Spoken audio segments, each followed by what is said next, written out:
নমস্কাৰ আৰু সুপ্ৰভাত জনালোঁ বন্ধুসকল। কি খবৰ আপোনালোকৰ, ভালনে?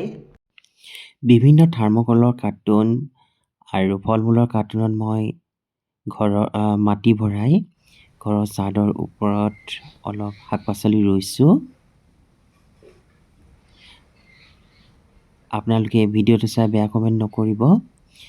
বিশেষকৈ যিসকল মানুহৰ মাটি কম আছে কিন্তু ঘৰত এখন চট দিয়া ঘৰ আছে, তেখেতসকলে মোৰ নিচিনাকৈ খৰালি দিনত এনেদৰে শাক পাচলি ৰুই ল'ব পাৰিব। উপকৃত হ'ব বুলি ভাবিয়ে মই ভিডিঅ'টো আপোনালোকলৈ আগবঢ়ালোঁ। কাৰ্টুনত মই মাটিৰ লগতে গোবৰ আৰু পচন সাৰ মিক্স কৰি লৈছোঁ।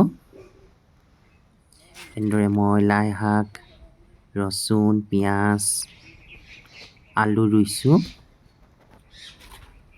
ভিডিঅ'টো চাই ভাল লাগিলে লাইক এটা কৰি দিব, কমেণ্ট এটা কৰি দিব আৰু নতুনকৈ চাই থকাসকলে চেনেলটো ছাবস্ক্ৰাইব কৰি দিব।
আজিৰ ভিডিঅ'টো ইমানতে সামৰিছোঁ। Bye bye.